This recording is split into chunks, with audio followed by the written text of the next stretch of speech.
Então, comecei a gravar de novo aqui a terceira parte do vídeo sobre deficiência intelectual para a turma de Gurupá. Vocês estão vendo as outras aulas com as outras turmas, né? Esse aqui vai sair com o nome de vocês, turma de Gurupá. Então, quando a gente fala da deficiência intelectual, retomando isso, é muito importante a gente olhar, né, essa característica do desenvolvimento da criança, do indivíduo, que apresente essa diferença, né? E aí, olhando para essa questão da inteligência, a gente vem falar de uma nova abordagem, de um novo conceito que nós começamos a lidar, né? Começamos a ter contato, que foi o conceito de inteligências múltiplas, né? Que foi um conceito considerado pelo Gardner, Harvard Gardner, né? Que considerou a existência de 7 tipos de inteligência, pessoal. 7 tipos de inteligência. Quais são elas, tá? A inteligência linguística, né? Indivíduos que têm muita facilidade com a linguagem, com a escrita, né? Muita facilidade com as palavras, a gente vai chamar isso de inteligência linguística. Indivíduos que têm uma ampla facilidade, né, nesse universo musical, que não precisam, por exemplo, ir para a escola de música para ter habilidades e competências nesse universo musical, tá? Existem indivíduos com uma ampla inteligência pro aspecto matemático, para a lógica, né? Indivíduos que têm muita facilidade nesta área de conhecimento matemático. Existe um tipo de inteligência que é a inteligência espacial, essa inteligência que ela é voltada para um aspecto mais prático, né? De estar compreendendo os espaços, compreendendo os ambientes, de organização dos ambientes também.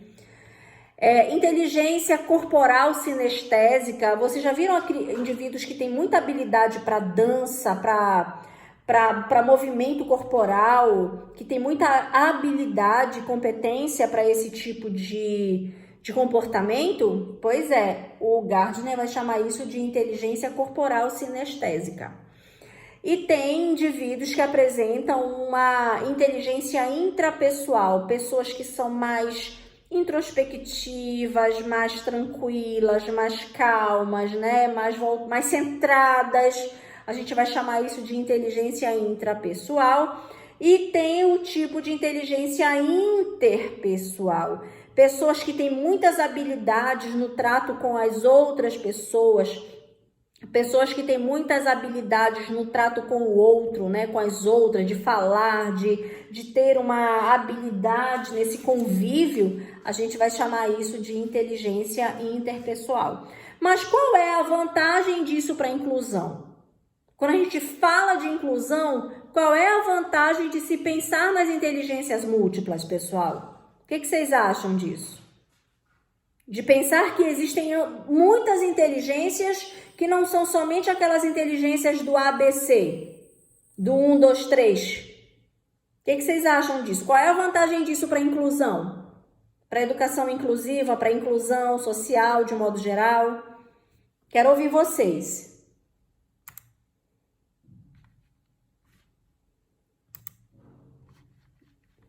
Hein? Gesiana, Naira, Bruna, Marta, Fabiana, Gerbisiane, Neiva. Qual é a vantagem disso? De pensar que existem múltiplas inteligências. Qual é a vantagem disso para a inclusão?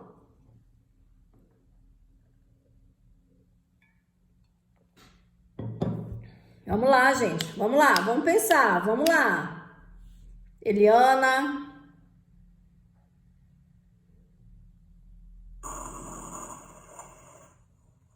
Posso falar? Pode. Nossa, eu estava em vista sobre isso, né, que como aí o pensador distinguiu aí vários tipos de inteligência, né, então, como a gente sabe, cada ser humano tem sua capacidade, né, a capacidade de aprender e de se desenvolver, então, Então, nós professores e a educação, ela tem que trabalhar e trabalha em cima disso, né? Em cima de desenvolver da capacidade de cada um. Então, levar em consideração essas tantas inteligências, dizer que a gente deve buscar no educando que tem alguma deficiência de aprendizagem, vamos dizer assim, buscar e trabalhar em cima de qual delas ele tem mais afinidade, de qual dessas inteligências ele tem mais afinidade, e trabalhar em cima disso, né? Pode fazer ali o diagnóstico sobre qual inteligência o educando ele tem mais oportunidade de se encaixar, de aprender mais, né?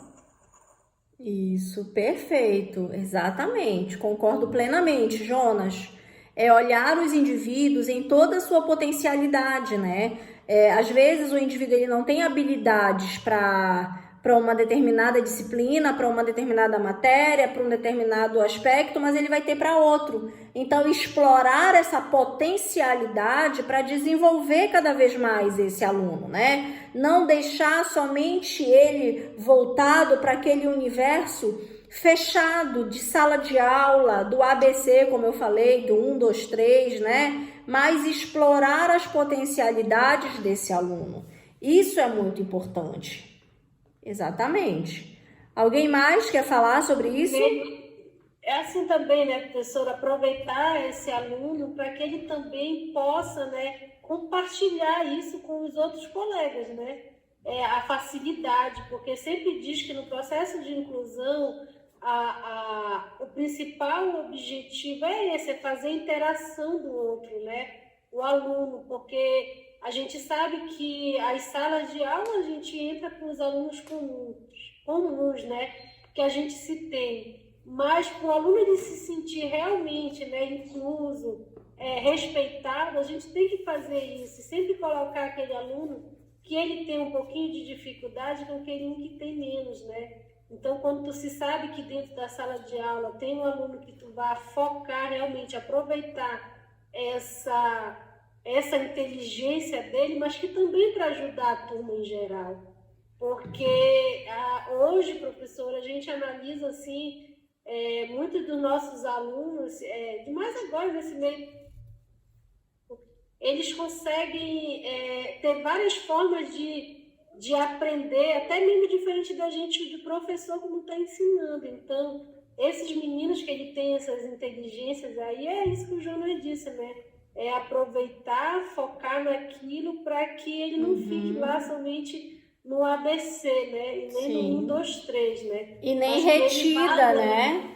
E nem retido na sala de aula, como a mocinha lá, que está com 30 e poucos anos, ali no ABC, tentando entender um conteúdo que para ela pode não ter significado, ao passo que ela pode ter outras habilidades que não foram exploradas ao longo desse tempo, né? Professora, eu tenho uma dúvida, não sei se a senhora vai chegar lá, sobre a questão dos alunos superdotados. A senhora vai falar? Mais para frente, mas pode falar o que é? Pode falar, é assim. Pode. Eu tenho um sobrinho, né, que ele dá todas as aparências mesmo, eu acho que acredito que ele é mesmo, né? E assim, superdotação não é uma deficiência? Não, não é uma deficiência. Não é uma deficiência. Não, né? não é uma deficiência. Não é, né? Não, de forma nenhuma. Porque ele consegue, professora, fazer coisas assim, ele está muito à frente. Tu passa uma atividade para ele com 2 minutos, menos de 2 minutos ele faz, ele está no 6º ano. Sim. Ele tem muitas habilidades, só que ele é desinteressado, assim, né? Porque aquilo que está lá, vamos supor, a atividade de história, essas coisas para ele faz tão rápido que aquilo não tem interesse para ele, mas ele já é assim meio, ele é muito focado na questão de futebol, essas coisas, ele entende tudo. Se tu quiser, ele monta um time para ti, ele fala, ele sabe tudo. Com 2 anos ele já lia. Então ele não tem dificuldade na escola com nada, ele faz isso. Apesar que ele é um pouco desatencioso, assim, coordenação motora dele ele não tem ainda ele tem 11 anos, mas ele é daquele que é uma criança que ele não anda. Ao mesmo tempo parece que ele é superdotado, mas ele tem um pouquinho de imperatividade. Aí ele empolga, ele vai caindo, ele vai se batendo, ele é assim, sabe? Sim. Porque parece que a coordenação motora dele que não ficou bem estabelecida, né? Mas a questão da superdotação a gente já percebeu. Ele até é aluno lá da escola, né? E a gente está trabalhando isso com professores, porque ele faz assim as coisas dele tão rápido que com 2 minutos ele não tem mais nada para fazer dentro de sala de aula. Sim.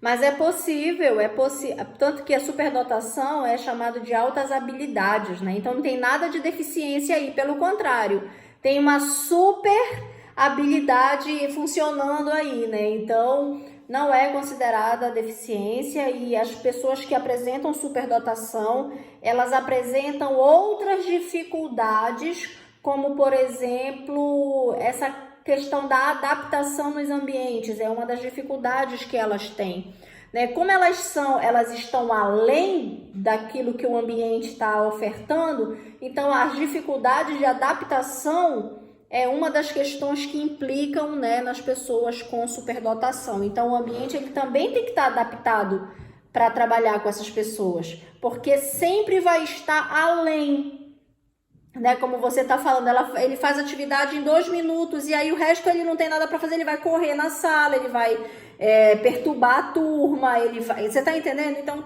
a escola ela tem que estar consciente dessa condição para oferecer outras atividades, outras situações dentro desse contexto dele, entendeu? Mas não é deficiência, tá? Mas é uma situação que tem que ser observada, tá? Professora, eu tinha muita dúvida aí nessa questão, porque o meu filho, ele apresenta essas características aí que a colega Edilene está apresentando. E eu sempre me questionei, será que ele é autista? Será que ele é imperativo? Aí eu vivia perguntando. Então, todas as vezes que eu tinha oportunidade, assim, de falar com uma pessoa que entende, aí eu cheguei até a levar ele para algumas professoras que vieram para observar ele.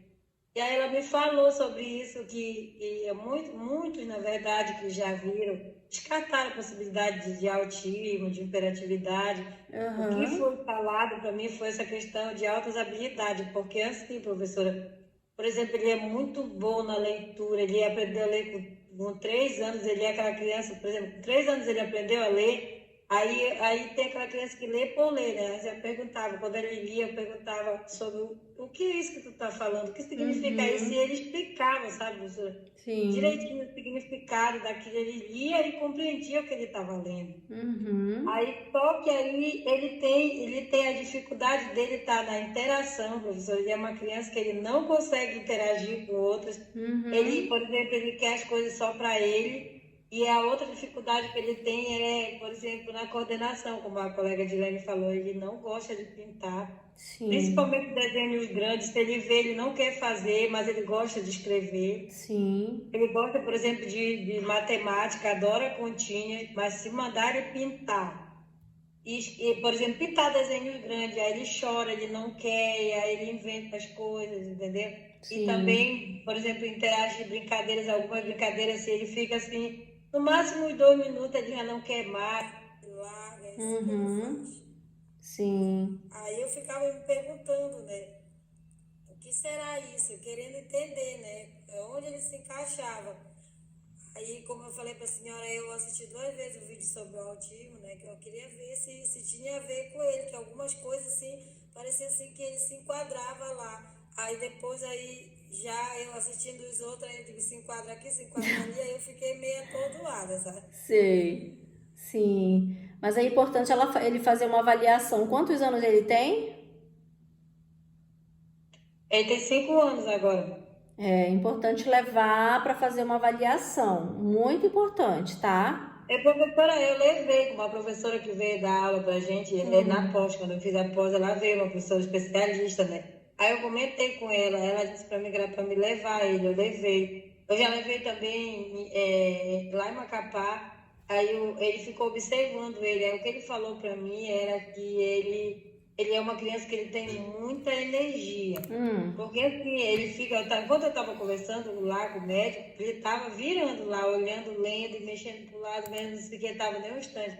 Aí ele falou, não, minha filha, ele é uma criança que tem muita energia, a senhora precisa fazer atividade com eles para que ele possa gastar essa energia. Entendi. Porque ele tem muita energia e ele tem altas habilidades também, né? Que é o que fala nessa questão de...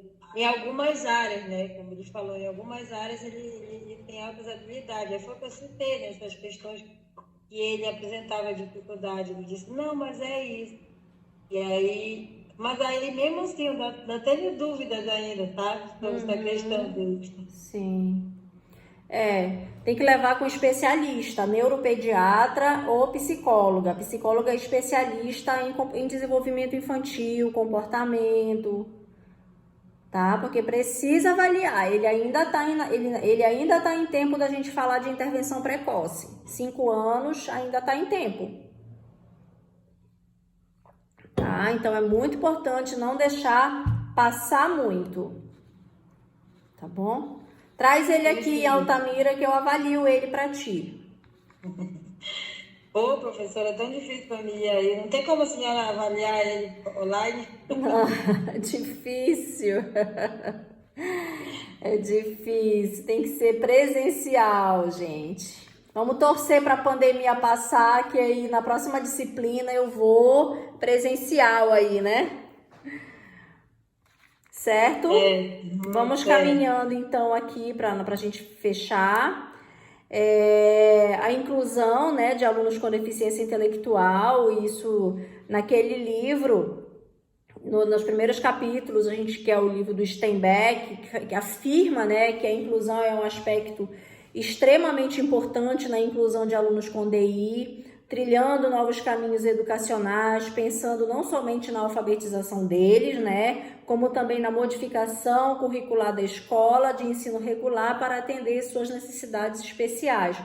Para Mantoan, o aluno com DI é capaz de realizar um processo educacional por meio de um currículo baseado em conteúdos construtivistas, né, que é aquilo que eu vinha falando para vocês, na prática, colocar, né, esses alunos para estar ali atuando e trabalhando, colocando a mão na massa, né, diretamente no seu processo de ensino-aprendizagem, né, pensar nessa intervenção o quanto antes, por isso que o diagnóstico precoce é importante, gente.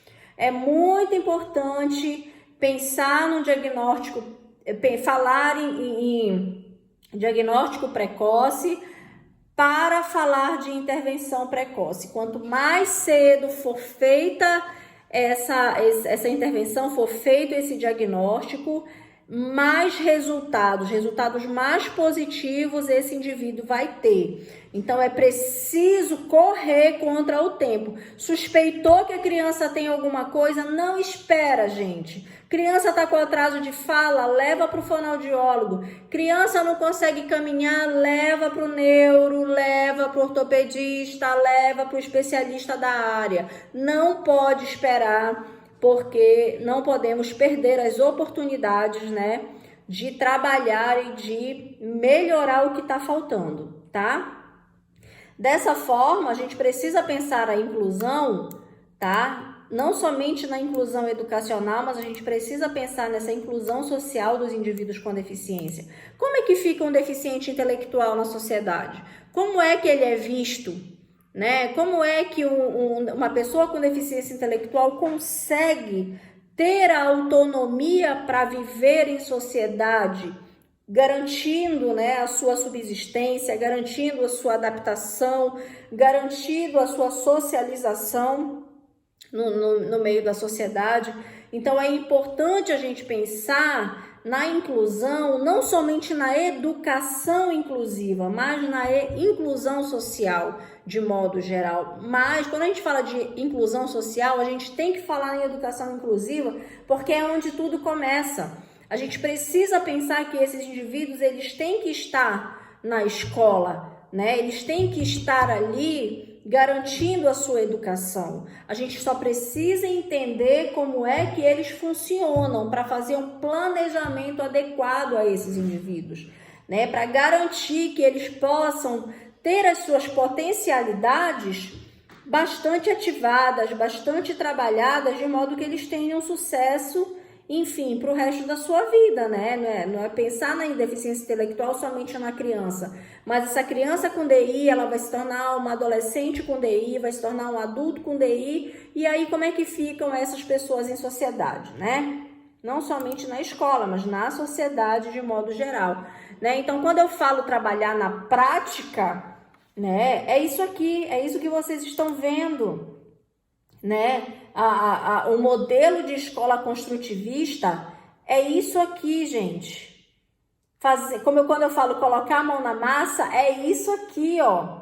Fazer com que as crianças construam o seu conhecimento. Olha aqui a musicoterapia, tá vendo aqui?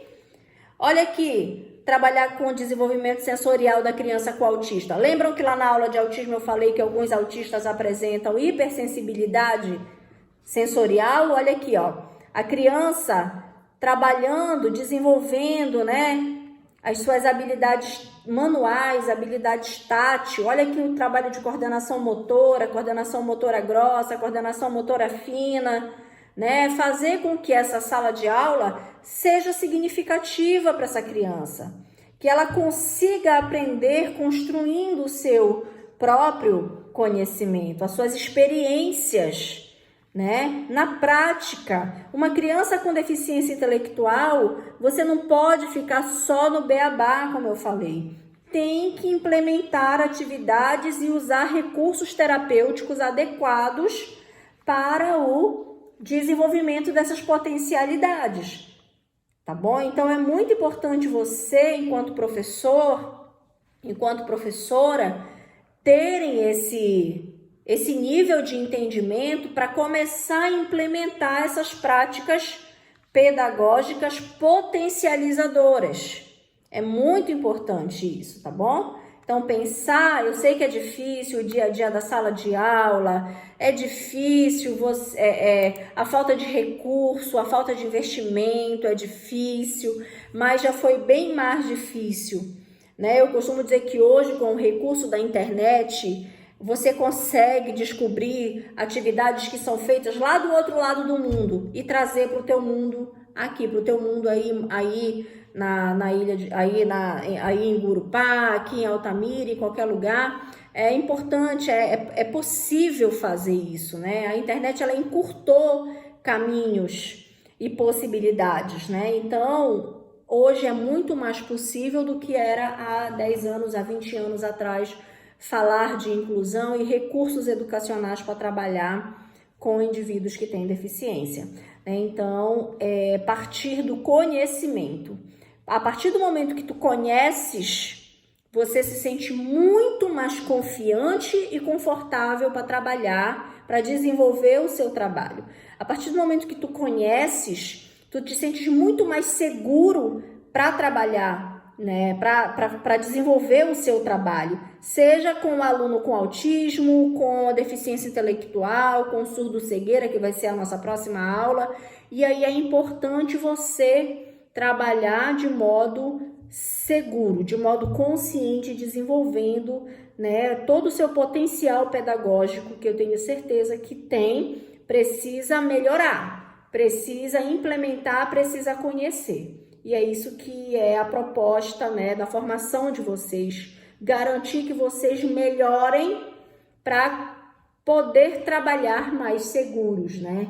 Poder trabalhar mais conscientes do papel de vocês em todo esse processo de ensino e aprendizagem ao qual vocês estão enganjados, né? Escolheram para a vida pessoal de vocês, né? Então, é observar isso e correr atrás, né, de conhecimento, tá, gente?